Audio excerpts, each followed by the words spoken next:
Poultry form हा व्यवसाय अनेकांसाठी सक्सेस ठरतोय. खरं तर हा व्यवसाय शेतीसोबतच जोड व्यवसाय म्हणून देखील आपण करू शकतो.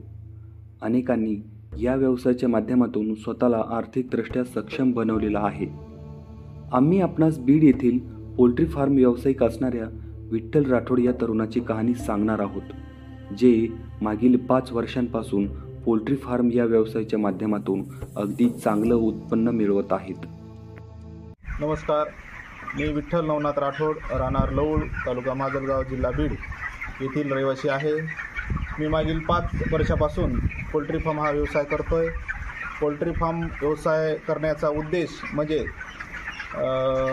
शेती संलग्न व्यवसाय आहे हा, आणि ह्या व्यवसायामध्ये चांगलं इन्कम राहतं आहे हे मी स्वतःहून अनुभवलं आहे. म्हणजे सांगायचं कारण असं आहे की मी कम्प्युटर इन्स्टिट्यूट होतं माझ्याकडं, त्या व्यवसायामध्ये मी काम करत होतो त्या व्यवसायामध्ये. त्यानंतर असं वाटलं की बाबा ह्याच्यामध्ये काही परवडत नाही आहे, कम्प्युटरमध्ये परवडत नसल्यामुळं मी एक शेती संलग्न व्यवसाय निवडला. पोल्ट्री व्यवसाय निवडून त्यामध्ये मला वार्षिक जे उत्पन्न आहे माझं यामध्ये की 7 ते 8 लाख रुपये ह्यामध्ये वार्षिक उत्पन्न मला मिळतं. मी वर्षाच्या 6 बॅच काढतो. 6 बॅचमध्ये एका बॅचला मी मिनिमम कमीत कमी लाख ते 1.25 लाख माझं बिल निघतं. मी हे जो व्यवसाय आहे माझा हा हे कॉन्ट्रॅक्ट फार्मिंग आहे. एका कंपनीसोबत करार केलेला आहे आणि ह्याच्यामध्ये मला चांगलं इन्कम राहतं. सुरुवातीला व्यवसाय सुरू करण्याआधी विठ्ठल राठोड हे कम्प्युटर इन्स्टिट्यूट चालवायचे. त्या व्यवसायातून त्यांना एवढी काही खास कमाई होत नव्हती. यामुळे त्यांनी काहीतरी जोड व्यवसाय करता यावा या उद्देशाने पोल्ट्री फार्म हा व्यवसाय निवडला.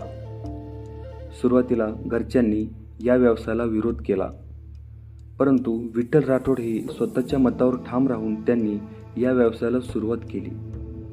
काही वेळा त्यांना अपयश देखील पचवावं लागलं, परंतु त्यांनी सातत्य टिकून ठेवलं आणि त्यांना व्यवसायामध्ये चांगलं उत्पन्न देखील मिळू लागलं. पोल्ट्री फार्म या व्यवसायाच्या माध्यमातून विठ्ठल राठोड हे वर्षाला 7 ते 8 लाखांची कमाई करतात. न्यूज 18 लोकलसह मी प्रशांत, बीड.